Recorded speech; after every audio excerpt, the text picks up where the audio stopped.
আচ্ছা, ইংরেজিতে কথা বলতে গেলে সবার আগে কি লাগে? বাক্য তৈরি করতে হয়, তাই না?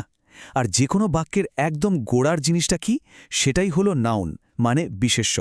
তো আজকে আমরা ভাষার এই মূল ভিত্তিটাকেই একদম সহজ করে বুঝে নেব। চলুন একদম সহজ একটা বাক্য দিয়ে শুরু করা যাক। We live in Bangladesh. দেখতে তো খুবই সাধারণ, তাই না? কিন্তু এই ছোট্ট বাক্যটার মধ্যেই কিন্তু ভাষার একটা খুব গুরুত্বপূর্ণ জিনিস লুকিয়ে আছে। কখনো কি ভেবে দেখা হয়েছে যে একটা বাক্যের প্রত্যেকটা শব্দের আসলে কাজটা কি? ব্যাপারটা অনেকটা একটা ফুটবল টিমের মতো, যেখানে প্রত্যেক খেলোয়াড়ের কিন্তু একটা নির্দিষ্ট রোল থাকে।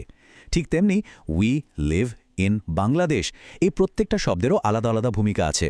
আর এই ভূমিকাগুলোকেই আমরা একসঙ্গে বলি পার্টস অফ স্পিচ। ইংরেজিতে মোট ৮ রকমের পার্টস অফ স্পিচ আছে। আজকে আমরা কথা বলবো এই দলের ক্যাপ্টেনকে নিয়ে। মানে একদম প্রথম আর সবচেয়ে গুরুত্বপূর্ণ যে অংশটা, সেটা হলো নাউন বা বিশেষ্য। আচ্ছা, তাহলে সরাসরি চলে যাই আমাদের মূল প্রশ্নে। এই যে আমরা নাউন নাউন বলছি, এই নাউন জিনিসটা আসলে কি? নাউন বোঝার সবচেয়ে সহজ উপায় হলো এটাকে একটা নেমিং ওয়ার্ড হিসেবে মনে রাখা, মানে নাম বোঝায় এমন শব্দ। সোজা কথায় যে শব্দ দিয়ে আমরা কোনো মানুষ, জিনিস, জায়গা বা কোনো ধারণার নাম বোঝাই, সেটাই হচ্ছে নাউন। ব্যাপারটা একটা উদাহরণ দেখলে কিন্তু একদম পানির মতো পরিষ্কার হয়ে যাবে। চলুন এই বাক্যটা একটু খেয়াল করি। Shanta lives in Rajshahi with her parents. এখানে খেয়াল করে দেখুন, শ্যান্তা হচ্ছে একজন ব্যক্তির নাম, রাজশাহী হলো একটা জায়গার নাম, আর প্যারেন্টস বলতে একটা সম্পর্ককে বোঝানো হচ্ছে। যেহেতু এই তিনটা শব্দই কোনো না কোনো কিছুর নাম, তাই এরা সবাই নাউন। দেখলেন তো, ব্যাপারটা আসলেই কিন্তু খুব সহজ। কিন্তু নাউনের দুনিয়াটা যে শুধু মানুষ, জায়গা বা জিনিসের নামেই শেষ হয়ে যায়, তা কিন্তু নয়। এর পরিধি আসলে আরও অনেক বড়। চলুন সেটাই এখন আমরা দেখব। এই টেবিলটা দেখলেই বোঝা যায় নাউন কত রকমের হতে পারে।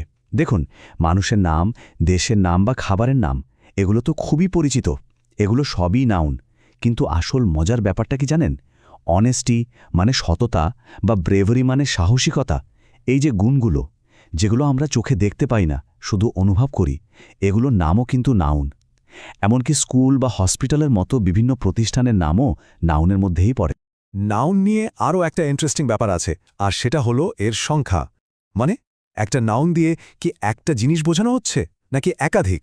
এই ধারণাটাকেই ইংরেজিতে বলা হয় সিঙ্গুলার আর প্লুরাল। চলুন এটাও একদম সহজ করে বুঝে ফেলি। ব্যাপারটা কিন্তু একদম সোজা।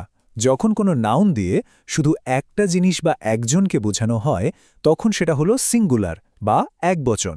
আর যখনই একের বেশি কিছু বোঝানো হয়, তখন সেটা হয়ে যায় প্লুরাল বা বহুবচন। যেমন ধরুন, একটা ছেলে হলো বয় আর অনেকগুলো ছেলে হলো বয়েজ। তাহলে প্রশ্ন হল, সিঙ্গুলার থেকে প্লুরাল বানানোর উপায়টা কি? এর জন্য কয়েকটা খুব সাধারণ নিয়ম আছে। যেমন, বেশিরভাগ নাউনের শেষে শুধু একটা এস যোগ করে দিলেই প্লুরাল হয়ে যায়। আবার কিছু নাউন যেগুলোর শেষে এস, এক্স বা সিএচ থাকে, সেগুলোর সাথে ইএস যোগ করতে হয়। আর যে নাউনগুলো ওয়াই দিয়ে শেষ হয়, সেগুলোর শেষে আইএস বসে।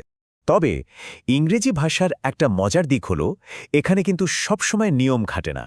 কিছু নাউন আছে যারা এই এস বা ইএস এর নিয়মগুলো একদমই মানে না।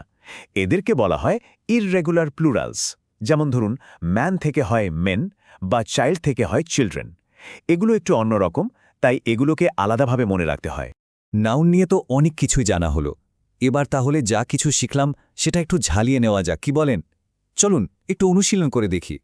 স্ক্রিনে একটা ছোট্ট অনুশীলন দেওয়া হয়েছে। এখানে 3টা খালি জায়গা আছে।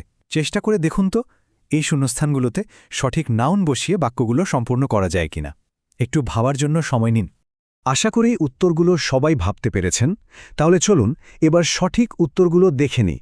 উত্তরগুলো হলো স্টুডেন্ট, ফ্রেন্ডস এবং স্কুল। খেয়াল করে দেখুন, এই 3টি শব্দই কিন্তু নাউন, আর এগুলো ব্যবহার করার ফলেই বাক্যগুলো সম্পূর্ণ আর অর্থপূর্ণ হয়েছে। তাহলে পুরো আলোচনার শেষে আমরা কি বলতে পারি? এটাই যে নাউন আসলে ভাষার একদম মূল ভিত্তি।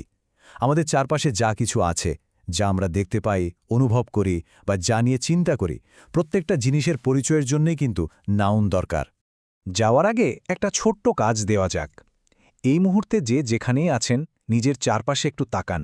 সেখান থেকে কি 5টা নাউন খুঁজে বের করা যাবে? একবার চেষ্টা করে দেখুন না? আর নিজেই অবাক হয়ে খেয়াল করুন নাউন কিভাবে আমাদের পুরো জীবনটাকে ঘিরে রেখেছে।